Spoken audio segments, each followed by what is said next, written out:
Welcome back. Thank you so much for staying with Monday Special. The hashtag is Monday Special KE. We're delving into discussion about mental illness with a focus on suicide. Here's a graphic, and this is a number that I read just moments before the break. Let's see if we can bring that up. And that's that in Kenya, an estimate of 7,128 suicide-related deaths per year.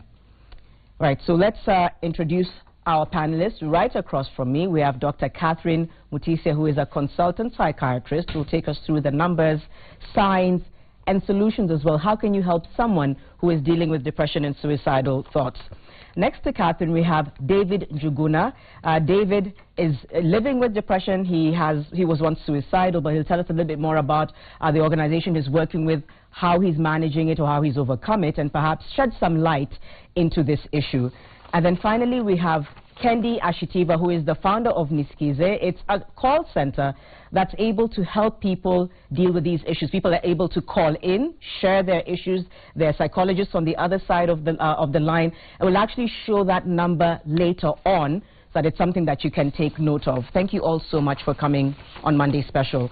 Dr. Mutisia, let me start with you. And this is another statistic that I read, that at least 1 in every 4 Kenyans will suffer from mental illness at one point in their lives, according to health experts. That's 11.5 million people. What are we talking about here when we say mental illness? Which ones are we referring to? Yeah, basically the commonest would be anxiety disorder, which is general, you worry about aspects of your life. Then we also have depression. Yeah. We also have substance use disorders, including alcohol use disorder. Yeah. We also have the severe ones like schizophrenia, like bipolar, and of course the ones which will show at childhood, which we commonly forget, like attention deficit hyperactivity disorder, conduct disorder, and social personality disorders. So it's a quite a wide range of yes. And it's saying that that 1 in every 4 Kenyans will suffer. Experts have warned. So why are we seeing this trend on the rise? Okay, there are many factors which would predispose one to suffer a mental health condition or a mental illness. Could be things within oneself, or it could be the environment, or it could even be a mixture. Okay. And we are seeing more stresses with life, probably even more financial issues. Our society is breaking down because social connectedness is very important in promoting mental health. So as societies become urbanized, you find that the connections are no longer there. So those are some of the things which are leading to that. Before I move on to David and finally Kendi, over 7,000 Kenyans, that's about 7,128 is what we saw, are committing suicide each year. Have we seen a rise in the number of suicides and suicidal attempts in Kenya in the last few years? Yes, the numbers could be more because for one, suicide in Kenya is still a taboo topic. It's considered a curse in some communities. It's even illegal that I may not confess that I have attempted suicide because I could be arrested. So we find the numbers could be high. In fact, we have over 20 times that number attempting suicide, and that's why we on the World Day again on preventing suicide.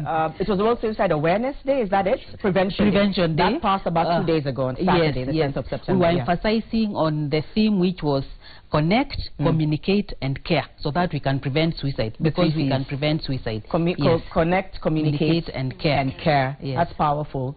All right, David, let's move on to you. Tell us a little bit about your story. When did you start to realize that you had an issue?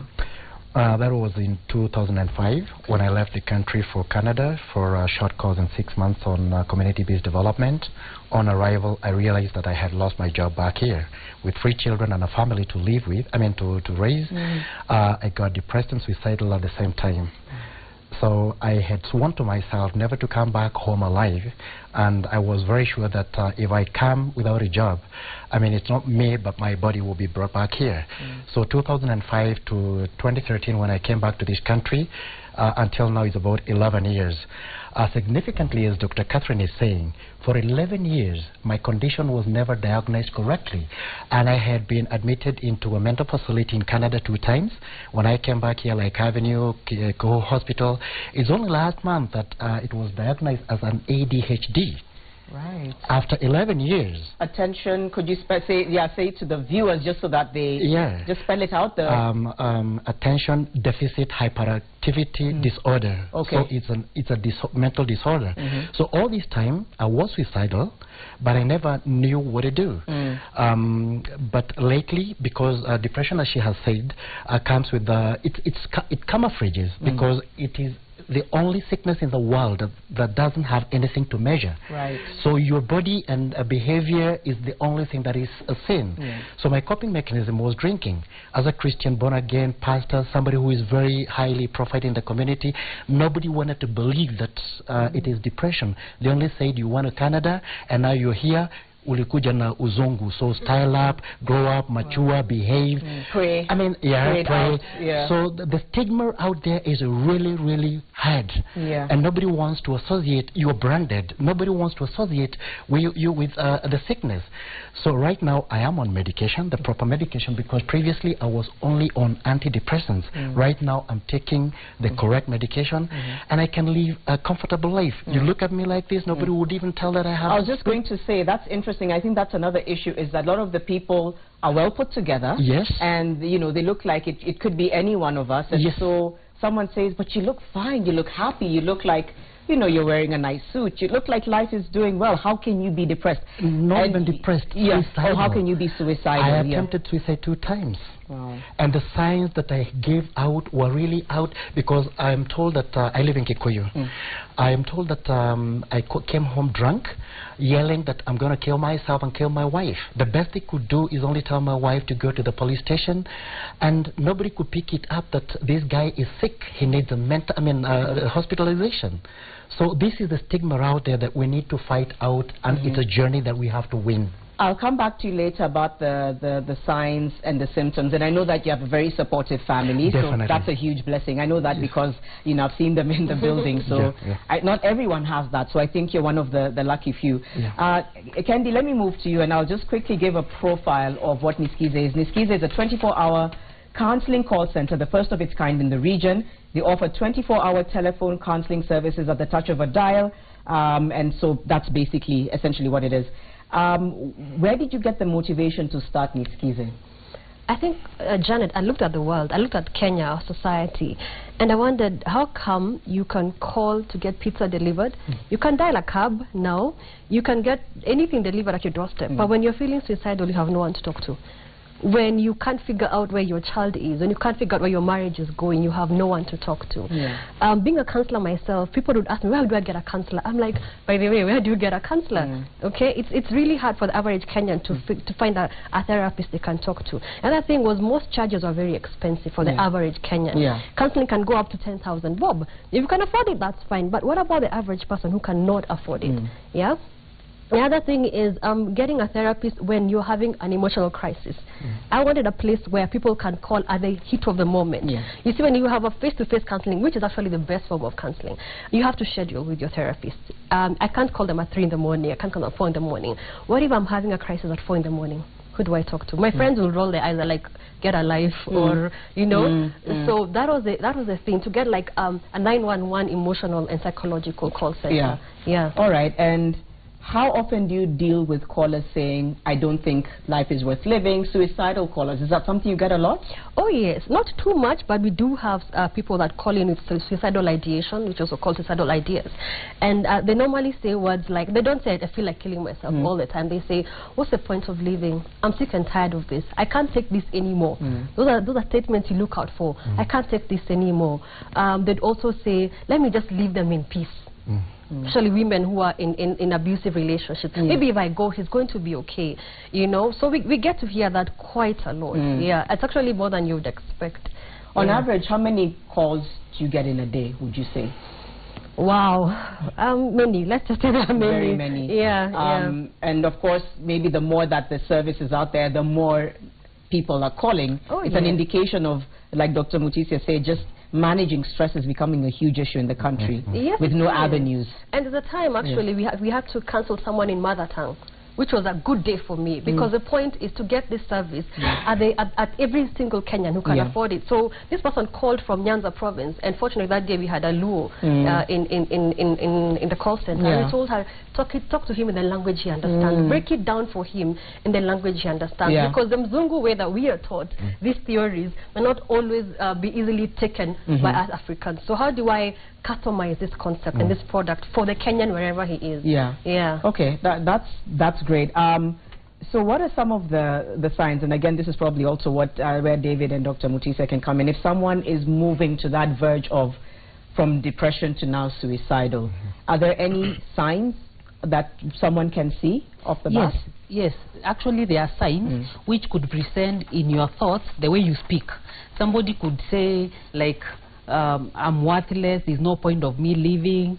Or they could even start behavior ways, start handing over their property, or through their, they might look sad, they might feel, they might not get out of the room.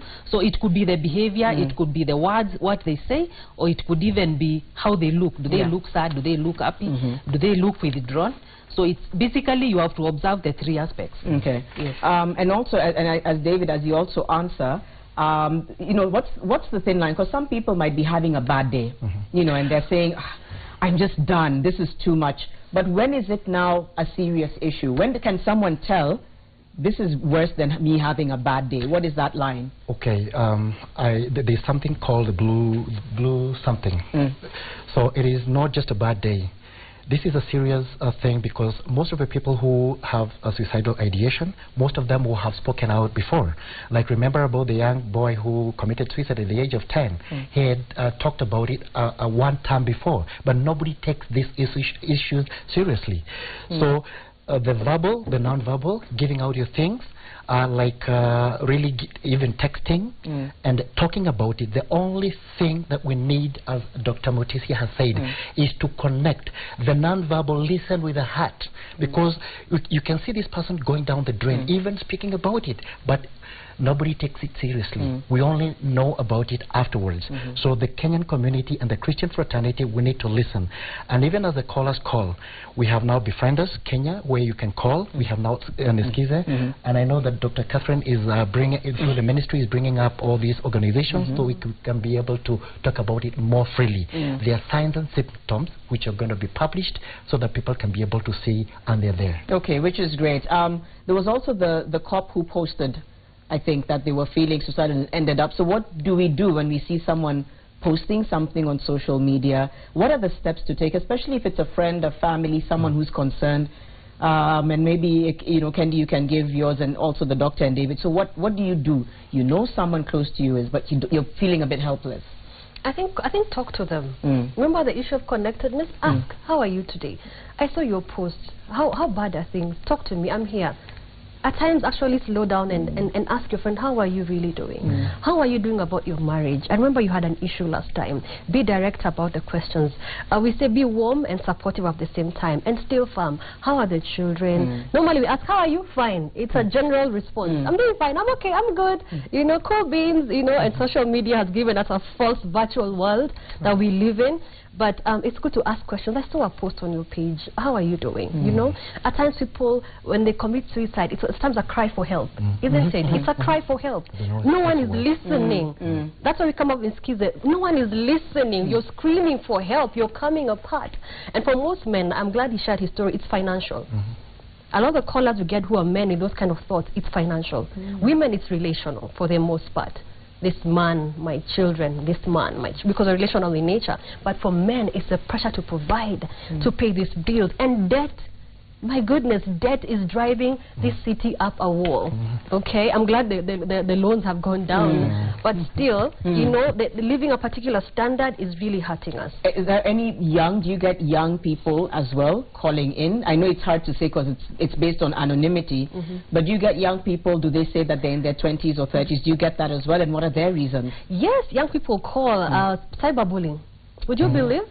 They call us because they've been cyberbullied. And these are how old? These are people who are... Adolescents, late adolescents, 18, 19, 20. Some of them have gone through either rape, never talked about it. Some of them are having sexual issues like they're lesbian or gay. Who do you tell you're lesbian? who in this city and not be short, you know, so to speak, in quotes. Yeah. So others call cyberbullying unemployment. Oh, unemployment is real. It's really affecting us. Single mothers having a really hard time and having no one to talk to because they'll be judged by society. So it's really a huge array of issues. Yeah. And going back to what Dr. Mutisia is saying, it's just, I think the more we become less connected with each other and isolated, these issues just kind of spiral out of control. In a few moments, I don't know if my director can tell me whether we have any tweets, or if not now, I don't know whether we'll be able to bring any up. So let's see if we can bring up the number for Niskize. I don't know if we have that on the screen. And I think that's just, there we have it, 0900 620 800, that's correct? That's it, that's it. All right.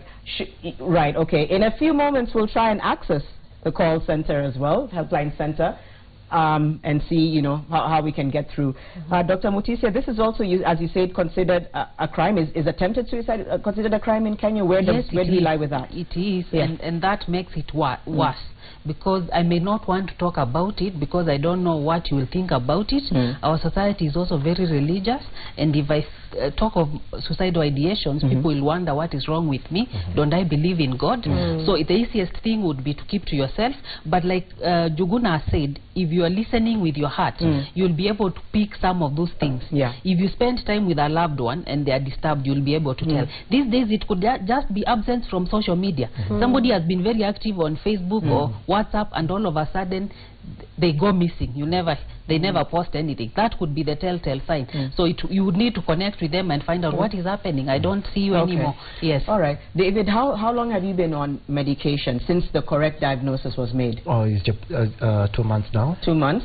And doing very well with me. Okay. Yeah, I was just going to ask, how are you doing now? How are you coping? Very well with me. Yeah. And I wish it was diagnosed this way before. Much earlier. But now I'm seeing myself as a Moses. We had to go to the wilderness for 40 years.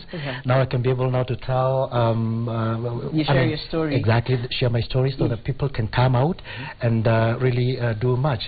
She's talking about Penal Code 226. Penal Code 226 of the laws of Kenya is a criminal offense to attempt suicide. So I'm supposed to be in jail right now, even speaking about it live on TV. But now we're working together so that we can be able to decriminalize suicide. I see. Okay, which would be a huge step. How has your family coped with it? What was it like? What's the journey been like for your family? It's been tremendous love, support, and working together with me. You saw them in the building, my wife and the husband, son. I mean, they've worked with me, and that is the beginning of connectivity. I really appreciate my family for being there for me. Okay, this is amazing. I think we have a few tweets, and then we'll try and get through to Niskize in just a few moments. All right, let's bring those tweets up based on the discussion. Fear of handling your stress and pressure and stigma from family, friends, or society plays a role in suicide. That's Diana. Right, Eric Ogi says, the more we discriminate against those affected, the more they take time to heal, and finally we mourn when they commit suicide. Okay, then we have S.E. Pretty. All of us are affected, if not infected. And finally, Ahmed says the government must fast-track a healing center's rehabilitation to aid mentally trapped individuals. And I think that's a very big issue. In fact, Doctor, I don't know if you can confirm this with us. Kenya unveiled its first mental health policy that will focus the nation's attention on addressing mental illness. Have we seen more of a show of concern from the government, in your opinion, in terms of addressing mental health and facilities in the country? Yes, we've seen a lot of commitment, and the role of the government is also to make sure that they bring together all the stakeholders, and that's why Juguna from Befriend Azia is telling us that even the government is bringing together all this, including Niskize, and they can all be channels for Kenyans. The community is very important. School community, workplace. The government might not come to the school to manage, but the school has a role to monitor and see a disturbed child, link them up with the family, link them up with the for treatment. The workplace, they might pick something like that. So we are doing very well. We have an action plan and we are rolling. Okay. Before we get your final comments, I hear we've gotten through to Niskize. Excellent. I think there's someone on the line. Okay. Hello. Hi, how are you? Fine, thank you. My name is Catherine. Okay, Catherine, you're actually live on Citizen TV, and we just wanted to dial in. We're here with Kendi. Yes. And just kind of know that the line is open and free and that it's working. And appreciate you and all the other councillors on the other end of the line for the work that you're doing. Thank you very much. All yes, right. we are live and we can hear you loud and clear. All right, fantastic. That's all. All right, thank you so much. I know there's a lot of people that need your help, so I won't keep you for much longer. Thank you. Thank you. All right. Let's get your closing comments on this issue. It's certainly a discussion that, has many layers to it. But, Catherine, what would you want to say to Kenyans, to someone, especially to Kenyans, especially regarding how to deal with someone or support someone who is struggling with I suicide? would say suicide is preventable, so we should not be losing those 7,000 Kenyans, and we can prevent suicide by first of all connecting. The community has its role. We need to improve and access mental health care, because many people, when they hear about being mentally healthy, they think it's absence of mental illness. Being mentally healthy is a situation where you are able to reach your potential, you are able to adjust to stress. If you lose your job today and you're not able to adjust that, then you need help. That help could be counseling, it could be need even medication and counseling, or it could even need more intensive treatment. So we all need to link up, we all need to check on each other, we need to connect, and we need to care for one another to prevent suicide. All right, thank you so much for that. David, especially for you, there might be someone watching who is literally feeling like you had been for the last decade or so. Where can they start that process of healing? What would you want to say to them? Okay, adding on top of Dr. Motisi's comments, depression or mental sickness is treatable through counseling and psychology, and suicide is preventable. I would urge those people to speak out, and their families and relatives and close friends to listen with a ear.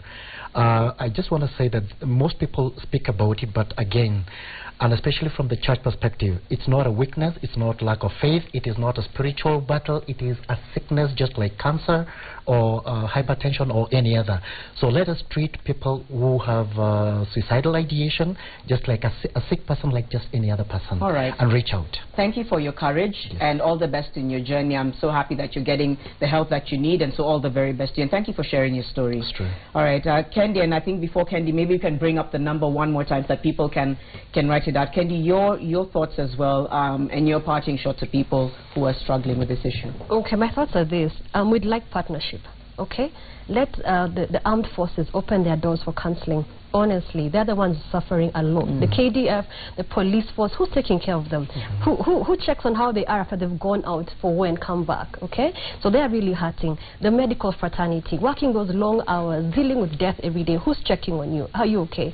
Our children, our adolescents, they're living two worlds, the real world and the virtual world. A lot of the times the virtual world is an impression of who they want to be, but it's not who they are. And they're being raised by parents who did not live in the virtual world. So there's a disconnect in the home. So our children are really hurting. So please allow your children to approach mental health practitioners. Open your doors for us as organizations. Allow us to partner with you. A lot of our callers actually would call and say, I couldn't go to work today. So for HR people out there watching me, at times some sick coughs are not physical, and that's fine. Some sick coughs are psychological and emotional. Allow them to bring a letter from a therapist to say that I didn't go to work today, I wasn't physically unwell, but I was having an anxiety disorder. And without being stigmatized, without being stigmatized. So that's also a valid sick cough. Not saying, ni kuongea na mtu tu, tungekuja kazini tuongee na wewe. So we need that kind of partnership and alliances. All right, and what's the call charge, by the way? It's 7 shillings per minute. 7 shillings per minute. All right, Yeah. fine. Thank you again for those services. I think that's amazing, and I think we've shown the number, and hopefully people have taken note of it. Yes, there we have it. So it's 0900 620 800. That's 0900 620 800. 7 shillings per minute for that. Thank you all so much for shedding light on this issue and for just joining us tonight. And thank you for watching Monday Special. The hashtag is Monday Special KE. Keep the conversation going. I'm Janet Mbogwa Ndisho. Have a good night.